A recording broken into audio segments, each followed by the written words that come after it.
بچو تربیت په دوه قسمه کول پکار دي. نو چې چا هم بچي والدینی ودونه کړي نو هغوی له پکار دي چې د خپلو بچو تربیت په دې قسمه باندې وکړي کوم چې دا شیخ صاحب بیان کړی دی. راځئ چې ووایو کوم دا خبره ذکر کړې تربیت په دوه قسمه یو تربیت کول په دې چې ته بچي ته ووایې چې داسې کوه داسې مه کوه. یو تربیت دا دی چې ته د هغه دپاره نمونه او دا د دې اثر د دې بل نه زیات یعنی زمونږ د اکثرو مور پلار دغه طرف ته سوچ دی چې زه بچي ته څه وایم بس دې ته سوچ نشي چې زه څه کوم. بچی د دې نه انتهایي متاثره کېږي چې زما پلار څه کوي او زما مور څه کوي چې څه ته کې هغوی کوي. اوس یو سړی په خپله ګیره خرې او بچي ته وایي ګیره چې ته ونه خرې ښه دا خبره په هغه اثر نه کوي ځکه ته په خپله نه کوي. ښه یو سړی په خپله مونځ اودس نه کوي او بچي ته څه وایي جومات ته ځه. او هر مور پلار اکثر چې مسلمان بچي ته وایي جومات ته ځه ښه په خپله مونځ اودس نه کوي یاره وایي زه خو بچو ته وایم چې مانځله ځه. دوی نه مني دا خبرات ځکه چې هغوی دا وایي که چېرته دا مونځ ضروري وې نو بیا به زموږ د پلار هم نه پرېښودی خو دې چې موږ ته وایي کوه جو یعنې معنی دا که موږ وکړه یو ښه ده که هم نه کړه څه ګناه به پکې نه ځکه چې دغه غټ پټ سړی هغه ځان له کور کې پروت دی نیکي دغه شان مور شو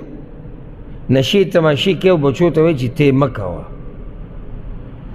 سندرې ډمتوب فحاشي موبایلو کې دا ګډوډ شي نه کته او بچو ته وایي مې کوه. دا تربیت د دغه تربیت نه اهم دی چې ته ورته په ژبه باندې ووایي چې داسې کوه او داسې مه کوه او چې له دواړه یو ځای شي نو بیا یې فایدې ته ګوره یعنې په خپله ته نیک عملی او بچي ته دا نصیحت کوي چې نیک عمله شه دا بچی په نیغه لار راوړي د الله په توفیق سره. دې ځکه اوس ګوره ده ګوره بچي ته دا ویلي هم نه دي چې دا ذکر وایه خبر کړی ته نه دی ځکه که خبر کړی ته هغه دې تپوس نه کوه خو چې کله دا پلار سهار هم دا ذکر وایي ماښام هم دا ذکر وایي نو بچی تپوس کوي چې پلاره دا ته چې کوم ذکر وایي لکه دا ته څه وایې او دا ذکر ته ولې وایې یعنې دلیل ته غواړي نو هغه ولې جواب ورکړو چې ما د رسول الله وسلم نه اورېدلي او زه دا غواړم چې د هغه په طریقه عمل وکړو. موږ ګوره دې تربیت ته انتهایي ضرورت لرو خصوصا په نن سبا دور کې چې بچي موږ په ښه کار باندې ویني که هغه مور ده او که هغه پلار دی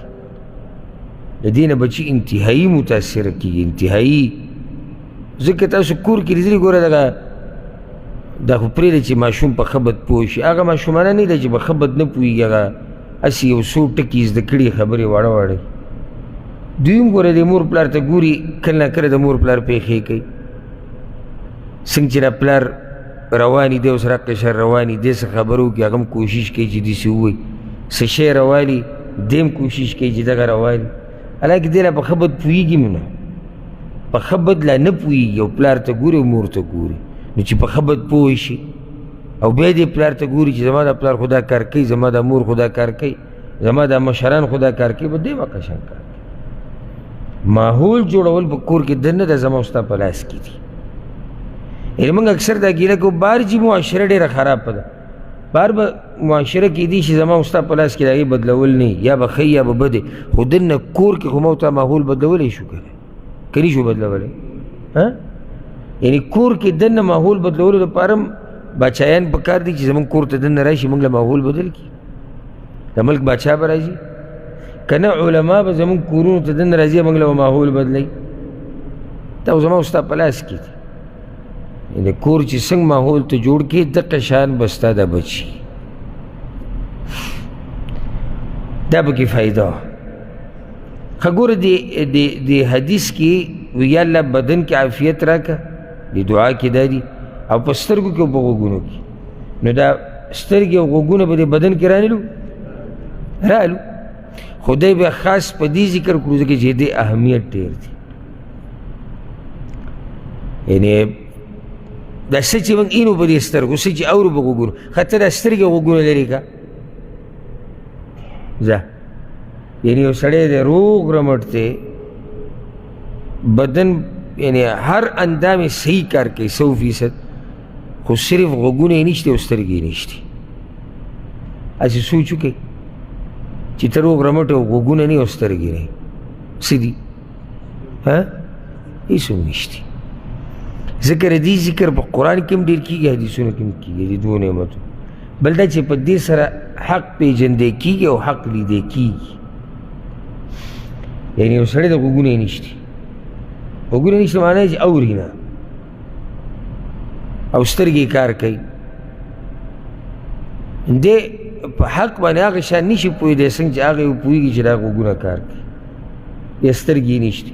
او سترګې غوږونه یې دواړه نشته، غریب د هېڅ ته هم خبره نه شو. نو زموږ دا ژوند چې روان دی د ټولو اندامونو پکې لوی کردار دی د بدن، خو د دې دوو پکې ډېر غټ کردار دی، ډېر غټ کردار دی، غوږونه او سترګې. ځکه دلته الله نه سوال کوي چې یا الله زما غوږونه روغ ساته او زما سترګې روغې ساته. او بیا د دې نعمت شکر دا دی چې دا نعمت د الله په دشمنۍ کې استعمال نشي، دا سترګې او دا غوږونه. ښه دا قیمتي بیان چې د بچو تربیت په څنګ کې په کومو والدینو چې بچي دي نو هغوی له پکار دی چې داسې تربیت د بچو کې کوم چې د شیخ صاحب بیان کو. دغه شان ویډیو دپاره زموږ چینل ځان سره لازمي سبسکرایب کړئ. السلام علیکم ورحمت الله.